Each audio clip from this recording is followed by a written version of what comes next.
사무엘하 10장에서 오늘은 아들에게 입맞추라 하는 제목으로 함께 교제하고자 합니다. 우리 사무엘하 10장을 2절을 읽겠습니다. 1절, 2절을 읽겠습니다. 그 후에 암몬 자손의 왕이 죽고 그의 아들 한운이 대신하여 왕이 되니 다윗이 이르되 내가 나하스의 아들 한운에게 은총을 베풀되 그의 아버지가 내게 은총을 베푼 것 같이 하리라 하고 다윗이 그의 신하들을 보내 그의 아버지를 조상하라 하니라. 네, 여기 보면 우리들이 다윗의 마음을 읽을 수가 있습니다. 그 다윗의 마음은 무엇이냐면 그 암몬의 왕이 죽었습니다. 그런데 이제 암몬의 왕이 죽고 그의 어린 아들이 이제 아버지를 이어서 왕이 되었을 때 다윗은 정말 그것을 안타깝게 여기고 내가 그 어린 왕인 한운에게 은총을 베풀겠다 하면서 이제 그 조문 사절단을 이제 보냈습니다.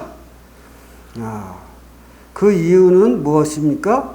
2절에 있는 대로 그 아버지가 내게 은총을 베푼 것 같이라고 2절 중반절에 나오죠.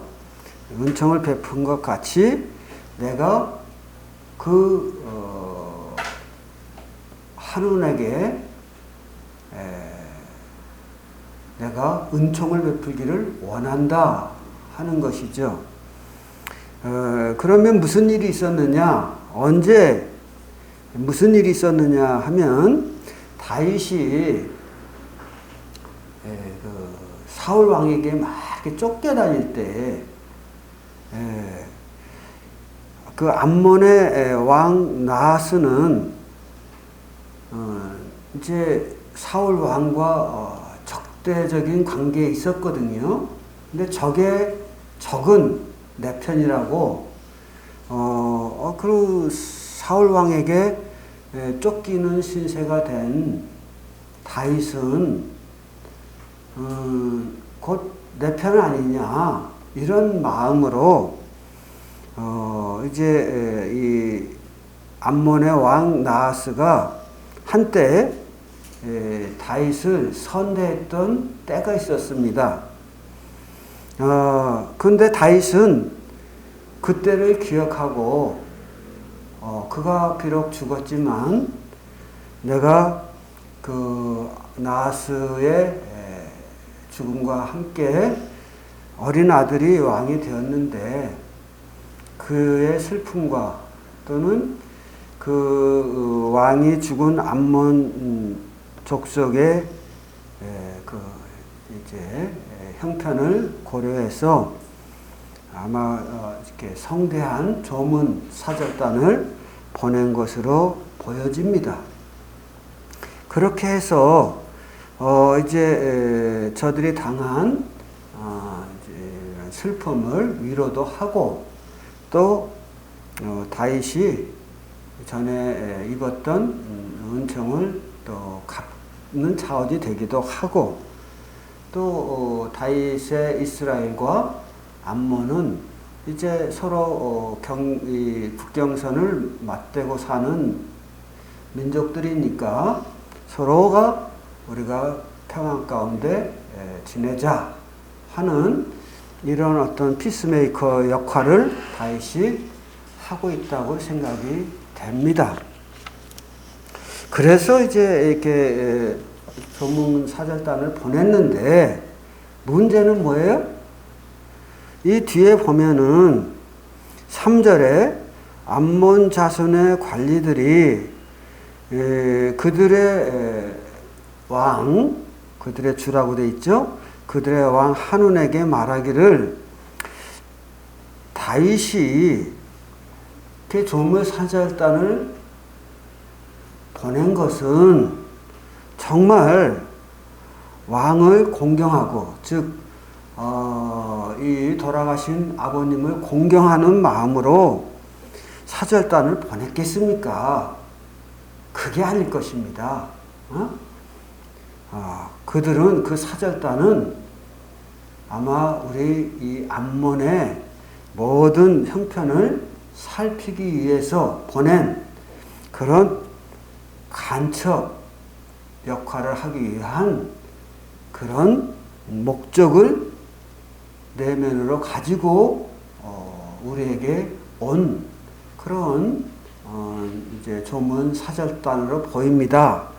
라고 말을 했습니다. 그러면서 3절 후반부에 보면 이제 그의 신하들을 당신에게 보내어 이 성을 엿보고 탐지하여 함락시키고자 함이 아니니까, 이렇게 이제 왕에게 이야기를 했죠.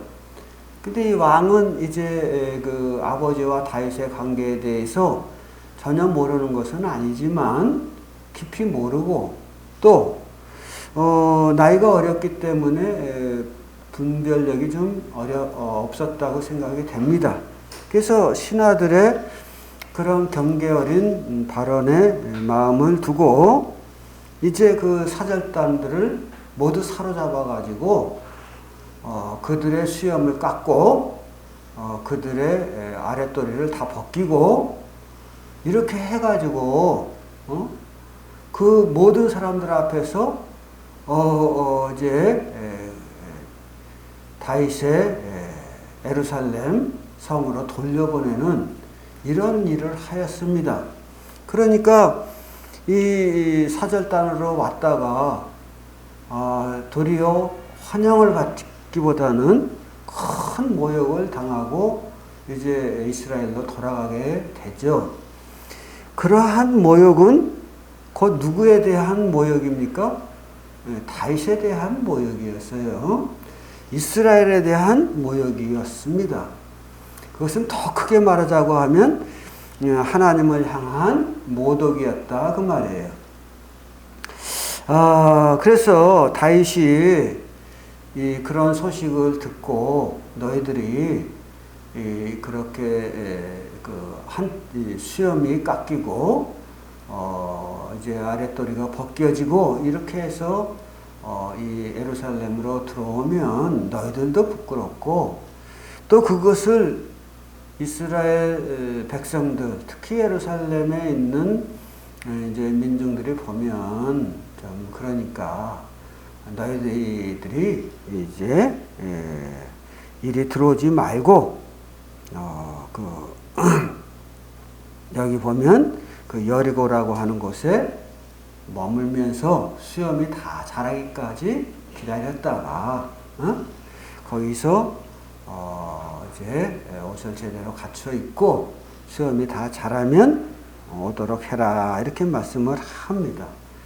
그러니까 이제 아마 이 수염을 깎는 것이 이제 그 문화의 차이이긴 한데 마치 우리 조선시대 때에 양반들의 상투를 잘라버리는 것과 같이 이제 이스라엘 민족들에게는 수염을 깎는 것은 매우 모독적인 그런 행위였다고 이렇게 생각이 되어집니다.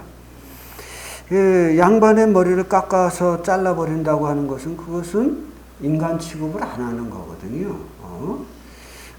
그것은 종이나 그렇게 하는 것이지, 종도 그렇게 안 하는 판인데, 그러니까 이제 그런 모욕을 이제 다윗의 사절단에게 암몬 왕이 행했던 것이죠. 그로 인해서 6절에 보면 암몬 자손들이 자기들이 다윗에게 미움이 된 줄 알고 이런 말씀이 나옵니다. 이거 당연한 것 아니겠어요? 그런데 암몬 자손들은 이제 여기 보면은 뒤에 보면 암몬 사람들이 다윗이 이제 우리가 다윗의 분노를 촉발했고 다윗이 이제 군사를 이끌고 공격해 오면 어떻게 하냐. 이렇게 이제 생각을 하고 크게 걱정을 합니다. 근데 자기들의 힘으로는 다윗의 군대를 막아낼 수가 없는 거예요. 그래서 이거 어떻게 하면 좋을까 하다가 6절 중반절에 보면 그 아람 사람과 소바 아람 사람의 보병 이렇게 나오죠. 즉 그 아람이라고 하는 나라는 암몬 우에 있는 암몬 북쪽에 있는 민족이었습니다.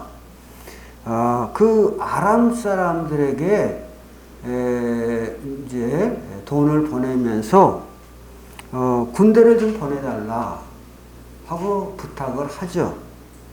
다른 말로 표현하면 이제 아람의 그 사람 왕에게 아람 왕에게 돈을 보내면서 이 용병을 좀 요청을 한 거죠.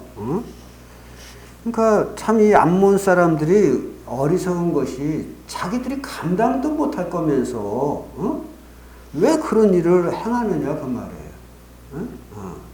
차라리 그 이스라엘의 조문 사절단을 의심이 들면 그들을 안내하되 제한된 영역 안에서만 안내를 하면 될 거 아니겠어요?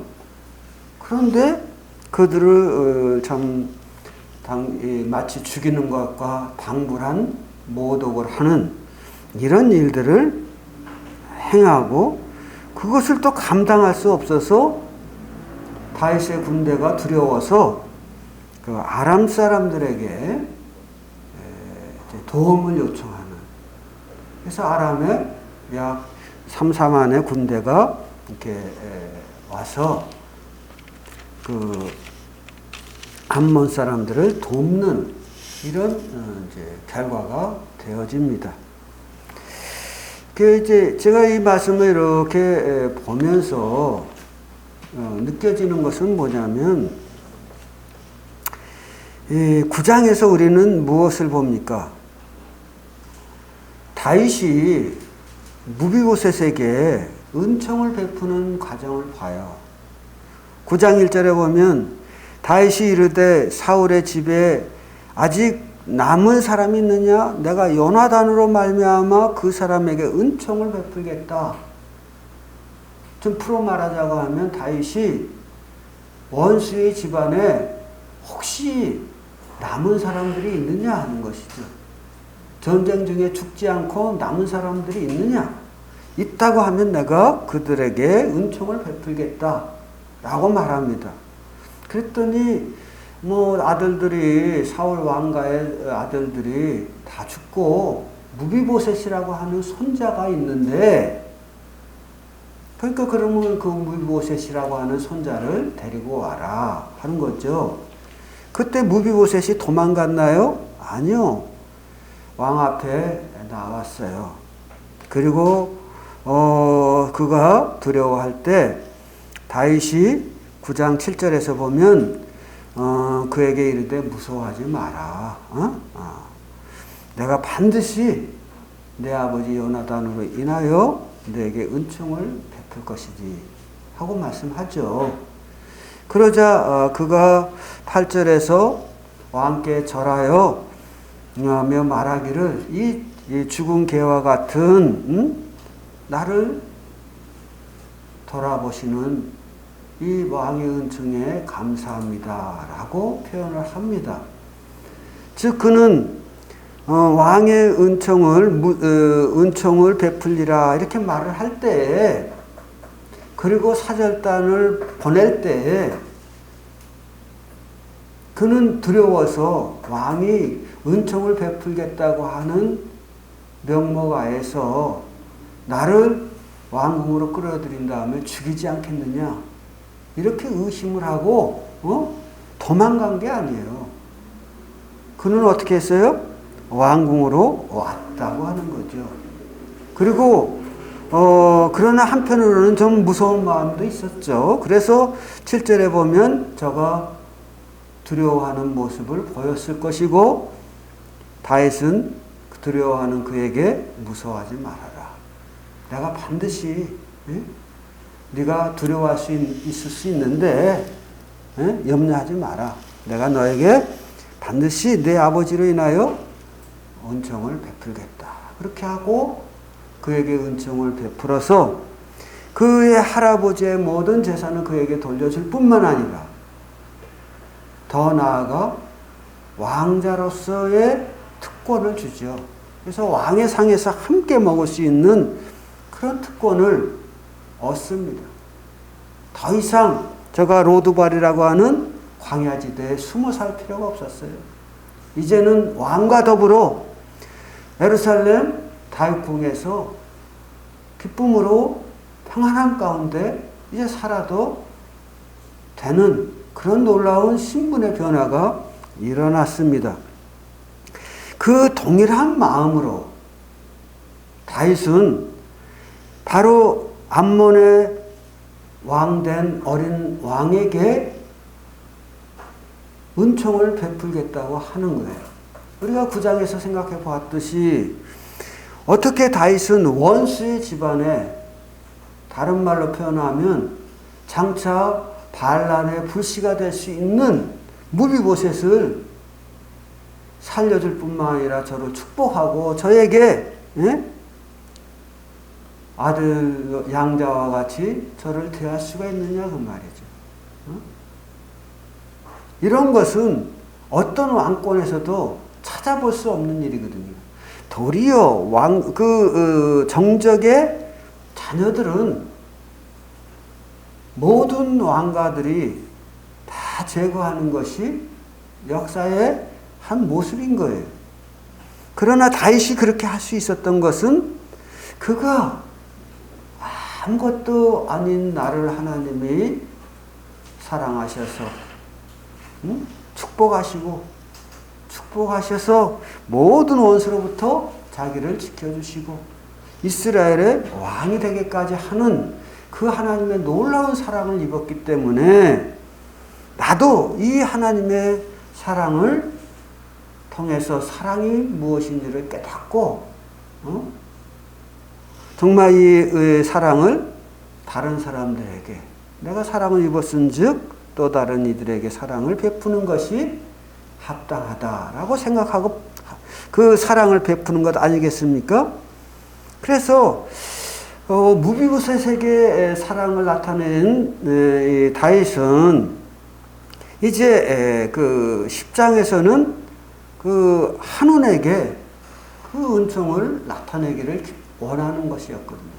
그래서 조문 사절단을 이제 훌륭한 조문 사절단을 보냈다 그 말이에요.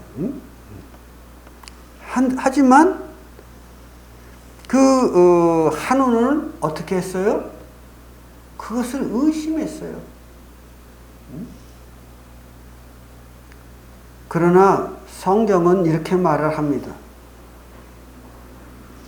사랑이라고 하는 것에 대해서 고린도전서 13장에서 말씀하시기를 사랑은 오래 참고 사랑은 온유하며 시기하지 아니하며 라고 이렇게 쭉 말씀하면서 뒤에 가서는 모든 것을 참으며 모든 것을 믿으며 모든 것을 바라며 모든 것을 견디느니라 이렇게 말씀하거든요. 거기 중간절에 보면 뭐라고 말씀하고 있어요? 13장 7절에 보면 모든 것을 믿으며 모든 것을 바라며 이렇게 나오거든요. 이 사랑은 상대를 신뢰하는 것이죠. 신뢰함으로 드러난다 그 말이죠. 그 나하스와 다윗이 예전에 한때 좋은 관계에 있었던 그 사실을 한우는 그 관계로 말미암아 다윗이 한운에게 은총을 베푸는 이런 과정을 한우는 도로 잊어버리려고 했던 것 같아요. 그래서 그 다윗의 조문객들에게 정말 죽음과 방불한 모욕을 준 것이죠. 사실 뒤에서 아까 말씀드렸습니다마는 스스로 감당할 수 없음에도 불구하고 다윗의 분노를 스스로 감당할 수 없음에도 불구하고 그렇게 했다 하는 것이죠. 우리가 가만히 생각해보고 한우처럼 멍청한 사람이 없어. 예? 예.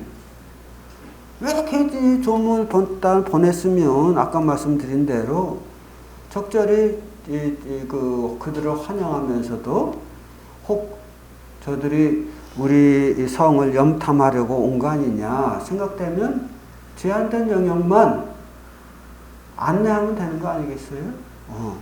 그런 식으로 할 수도 있는데 그들은 마치 사단이 하나님의 일을 원인 없이 특별한 이유 없이 무조건 싫어하는 것처럼 그 한운이 다윗이 하는 일을 싫어함으로 거부함으로 다윗의 사랑에서 나온 은총을 배척했다 그 말이에요. 그런데 이런 과정을 보면서 이런 것이 한운의 삶에만 있는 것이냐는 것이죠. 우리들의 삶에도 있다고 하는 것입니다. 오늘날 많은 사람들이 예수 그리스도를 거부합니다. 하나님을 거부합니다. 특별한 이유가 없어요. 다른 말로 표현하면 저들이 죄 가운데 거하기 때문에 그들은 어둠 가운데 있으므로 하나님에 대해서 무지한 것이죠. 그래서 하나님께서 진리의 빛을 저들에게 비추어 주실 때에 진리의 빛만 비추시나요? 사랑의 빛도 비추어 주시잖아요.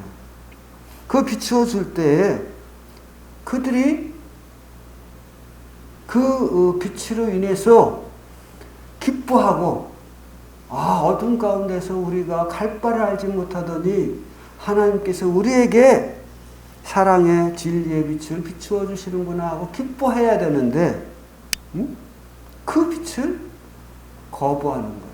싫어하는 거예요. 요한복음 1장에 있는 대로 빛이 어둠에 빛이 돼 어둠이 깨닫지 못했다라는 말씀이 나오는데요. 그러나 깨닫지 못하는 것을 말씀 대신 우리 주님께서 저들로 하여금 깨닫도록 도와주시지만 그들은 어떻게 했습니까? 예수 그리스도를 영접지 아니했다 그랬어요. 그 영접지 아니한 이유가 뭘까요? 그들은 하나님을 기뻐하지 않는 거예요. 하나님을 섬긴다고 하면서도 참 모순이 아닐 수가 없죠. 오늘날 사람들 중에도 그런 사람들이 너무 많아요. 예수님의 이름으로 다가가면 그들은 본능적으로 마치 알러지 반응을 일으키는 것처럼 거부하는 사람들이 많아요. 얼마나 안타까운 일인지 알 수가 없습니다. 마치 예수님께서 그 거라사인에 갔을 때에 귀신 들린 사람이 예수님 앞에 나와가지고 나와 당신과 무슨 상관이 있나이까? 나를 좀 괴롭게 하지 말고 내버려 두세요. 라고 말하는 것과 같이 그런 알러지 반응을 보이는 게 오늘날의 많은 사람들의 모습입니다. 그걸 통해서 예수 그리스도를 거부하면 결과는 무엇입니까? 예수 그리스도를 거부함으로 나타나는 결과는 죽음이거든요. 영원한 멸망이거든요. 하나님께서는 세상을 사랑하셔서 독생자를 주셨는데 이유가 뭐예요? 저를 믿는 자마다 멸망치 않도록 하기 위한 데 목적이 있는 거예요. 멸망할 수밖에 없는 자들을 멸망치 않도록 진리의 빛을 비춰주는 거거든. 사랑의 빛을 비춰주는 거거든요. 응? 말씀으로 계셨던 그 주님을 이 땅에 보내셔서 우리로 하여금 무엇이 참된 길인지 그 생명의 길을 우리에게 보여주는데 우리는 그의 말씀을 듣는 일에 너무나도 알러지 반응을 보인다 그 말이에요. 응? 그래가지고 마치 한운이 스스로 감당할 수 없음에도 불구하고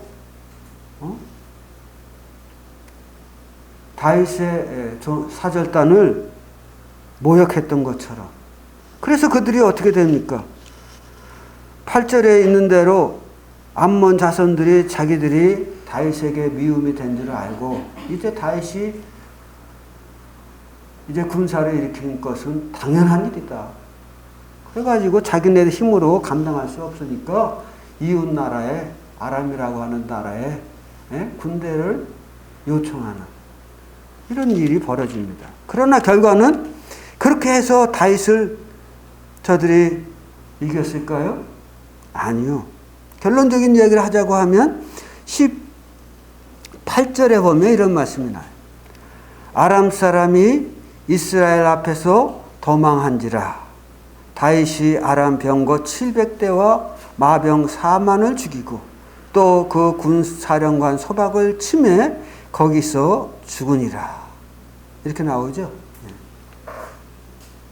즉, 이 한운과 함께 했던 이웃 아람 군대가 다 다윗의 군대에 의하여 패배되고 그들은 완전히 무너지게 됩니다. 그러면 우리는 암논이, 즉 한운이 말씀에도 있잖아요. 적과 더불어 싸우고자 할 때에 적의 군대를 이길 수 없으면 미리 사신을 보내서 화치를 청하는 것이 지혜다 라는 주님의 가르침이 있습니다. 그런데 이 한우는 자기가 이길 것으로 생각을 했던 것 같아요. 그러나 패배하고 말았습니다. 하나님을 상대로 해서 이길 수 있는 사람이 누가 있겠습니까? 다윗은 다윗이 아니잖아요. 다윗의 뒤에 하나님이 계시잖아요. 그럼에도 사람들은 그걸 잘 모르는 것 같아요. 복음 전하는 자 뒤에 누가 있어요? 하나님이 계신 거예요. 복음 전하는 자를 멸시하면 곧 하나님을 멸시하는 거잖아요. 그럼에도 불구하고 많은 사람들이 하나님의 복음을 전하는 사람들을 멸시하는 경향이 있고 그 결국이 멸망이라는 것에 대한 의식조차 없는 무지 가운데 거하는 것을 보게 됩니다. 우리가 데살로니가 후서에 있는 말씀을 하나 보겠습니다. 데살로니가 후서 1장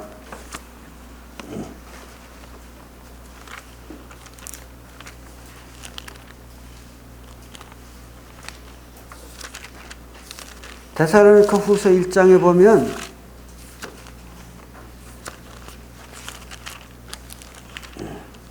이런 말씀이 있어요. 8절부터 읽겠습니다. 하나님을 모르는 자들과 우리 주 예수의 복음을 복종치 아니하는 자들에게 형벌을 내리시리니 이런 자들은 주의 얼굴과 그 힘의 영광을 떠나 영원한 멸망의 형벌을 받으리로다. 그랬잖아요. 하나님을 모르는 자들. 하나님에 대해서 안다고 하지만 실상은 무지한 거예요. 하나님을 그 누구도 이길 수 없다고 하는 것을 사람들은 잘 모르는 것 같습니다. 하나님이 전능자이십니다. 그럼에도 불구하고 그분은 또 겸손하셔서 우리 곁에 다가오셔서 우리에게 선을 베푸시기를, 우리 삶에 들어오셔서 우리의 삶을 선히 인도하셔 복된 길로 이끄시기를 기뻐하시는 선한 목자라고 하는 것이죠. 그런데 사람들은 하나님이 마치 자기를 많게 할 사람 하실 분인 것처럼만 생각하는 경향이 있어요. 그러나 그렇지 않은 거예요. 그분은 우리 주 예수 그리스도를, 즉 당신의 사랑하시고 기뻐하시는 예수 그리스도를 이 땅에 우리의 죄를 위하여 죄값으로 보내신 분이에요. 그리고 십자가에 달려 돌아가시게 하신 분이에요. 자기 아들을 아끼지 아니하고 내어주신 이가 우리를 위하여 악을 행하겠느냐 그 말이에요. 결코 그럴 수 없다는 거죠. 그걸 왜 모르냐 그 말이에요. 그럼에도 불구하고 9절에 보면 그 거부하는 사람들은 어떻게 해요? 주의 얼굴과 그의 힘의 영광을 떠나 이렇게 나와요. 주님의 얼굴을 맞대기를 원하지 않는 거예요. 주의 영광 앞에 나오기를 원하지 않는 거예요. 그러면 그들이 결국 거할 곳은 어디냐 그 말이에요. 주의 얼굴이 없는 곳, 주의 영광이 없는 곳이 어디입니까?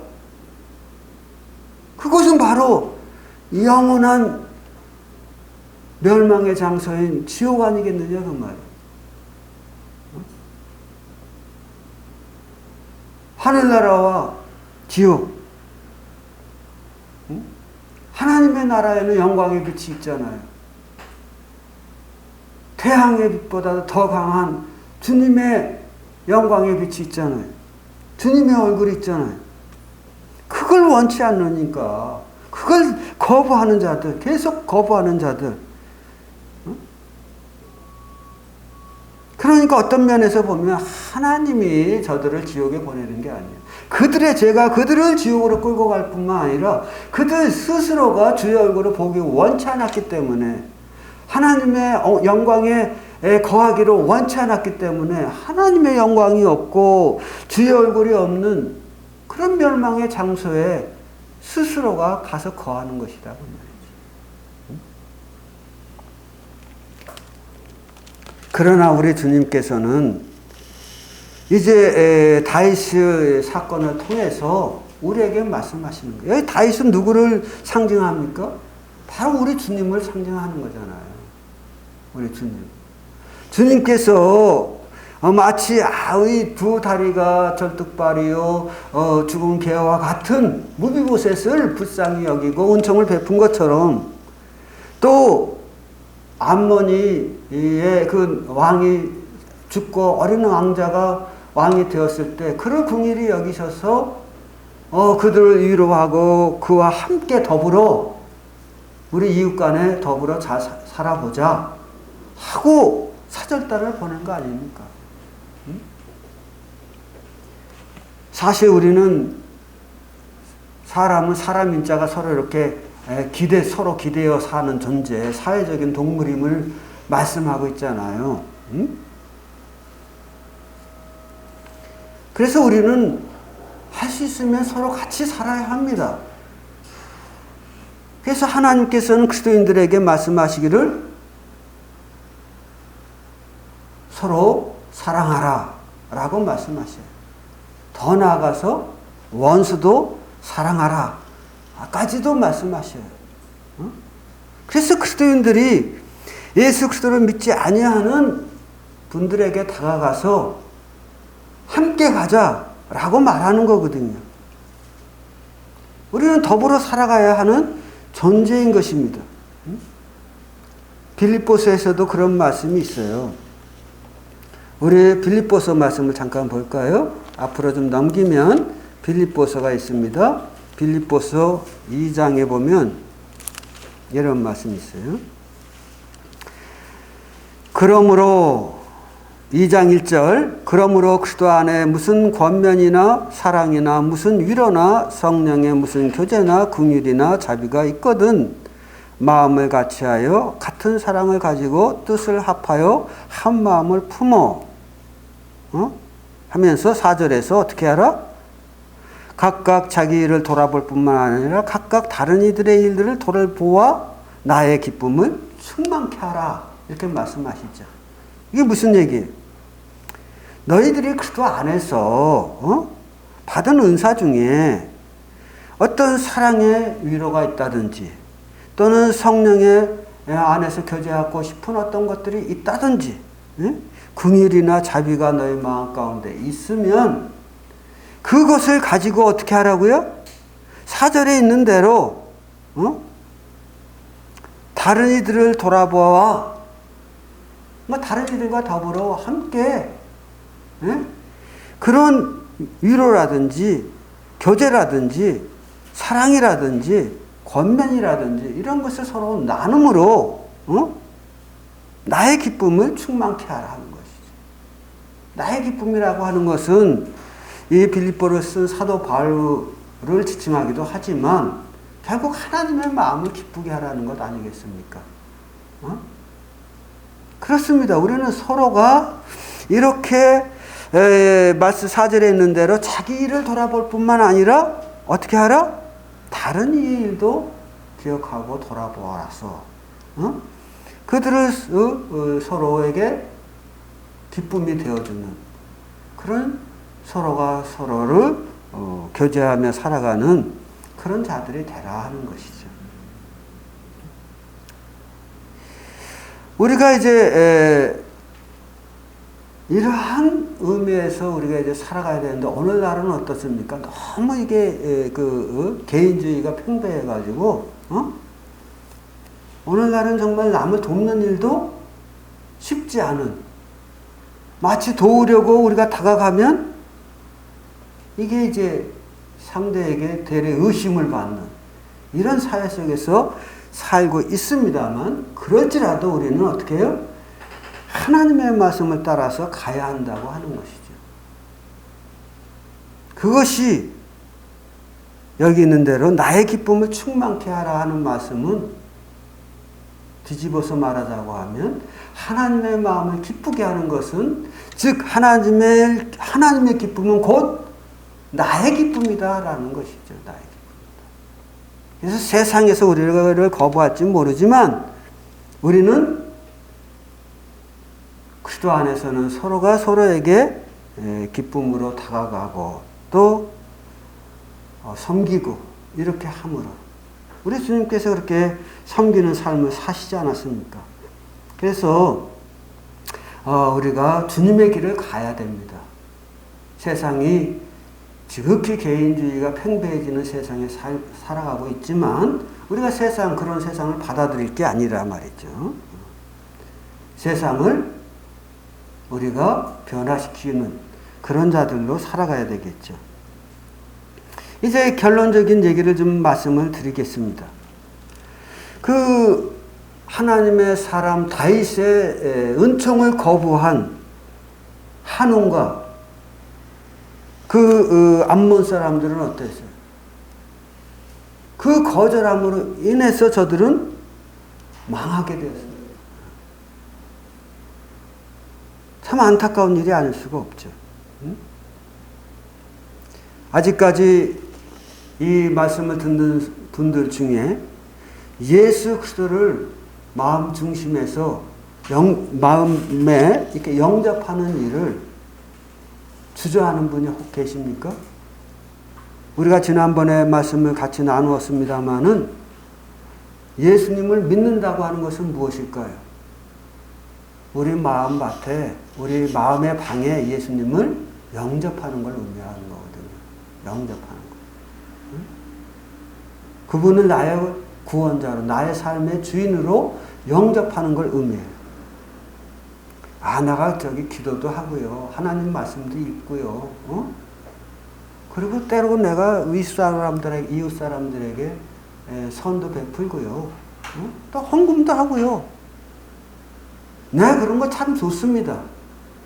그러나 그러한 종교적인 삶을 통해서 우리 마음을 깨끗게 했다고 해서 우리가 구원받는 건 아니다 그 말이에요.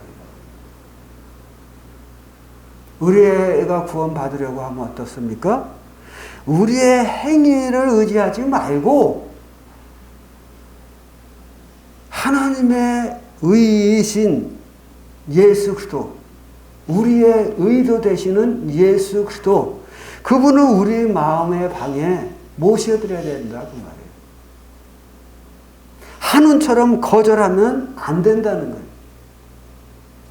하나님의 사람을 거절했을 때 결국은 무엇입니까? 멸망인 거예요, 멸망.